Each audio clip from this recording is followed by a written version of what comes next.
আর্থিক খাতে ব্যাপক সমালোচিত ব্যবসায়ী গ্রুপ এস আলমের প্রতিষ্ঠাতা ও চেয়ারম্যান মোহাম্মদ সাইফুল আলম দাবি করেছেন, বাংলাদেশের অন্তর্বর্তী সরকার তার সম্পদ জব্দ ও বিনিয়োগ বাধাগ্রস্ত করেছে। একজন সিঙ্গাপুরের নাগরিক হিসেবে এই ক্ষতি আদায়ে তিনি আন্তর্জাতিক আইনি প্রচেষ্টা শুরু করেছেন। সম্প্রতি এ সংক্রান্ত একটি প্রতিবেদন প্রকাশ করেছে ব্রিটিশ সংবাদ মাধ্যম ফিনান্সিয়াল টাইমস।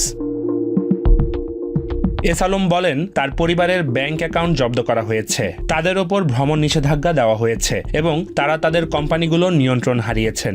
এছাড়া কোনো অফিসিয়াল বিজ্ঞপ্তি ছাড়াই অর্থ পাচারের অভিযোগে তদন্তের মুখোমুখি হয়েছেন বলেও জানান তিনি। এ বিষয়ে অন্তর্বর্তী সরকারের প্রধান উপদেষ্টা ডক্টর মোহাম্মদ ইউনুস ও অন্যান্য উপদেষ্টাদের কাছে একটি বিরোধ নিষ্পত্তির নোটিশ পাঠিয়েছে এস আলম।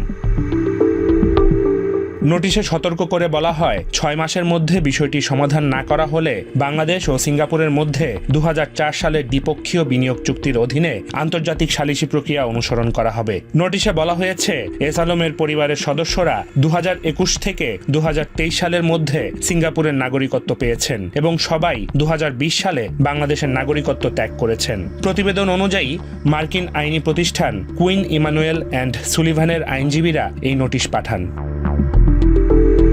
নোটিশে বলা হয়, এস আলম গ্রুপের মালিকানাধীন ব্যাংকগুলোর ঋণ বিতরণে বিধিনিষেধ আরোপ করা হয়েছে এবং ব্যাংকগুলোর পরিচালনা পর্ষদ বদলে ফেলা হয়েছে। এছাড়া তাদের চুক্তিগুলো যথেচ্ছভাবে ও যথাযথ প্রক্রিয়া ছাড়াই বাতিল করা হয়েছে বলে অভিযোগ করা হয়েছে এই নোটিশে।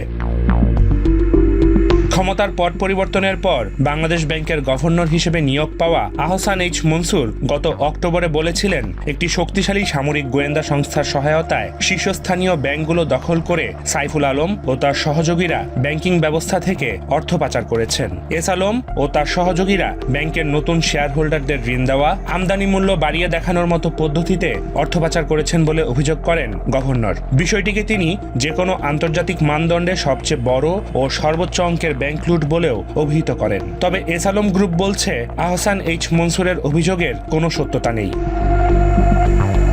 এদিকে বাংলাদেশের কেন্দ্রীয় ব্যাংকের একজন মুখপাত্র বলছেন, বিষয়গুলো তদন্তাধীন আছে এবং তদন্তের স্বার্থে কেন্দ্রীয় ব্যাংক এ বিষয়ে কোনো ধরনের মন্তব্য করা থেকে বিরত আছে। ডেস্ক রিপোর্ট, দি ফিনান্সিয়াল এক্সপ্রেস।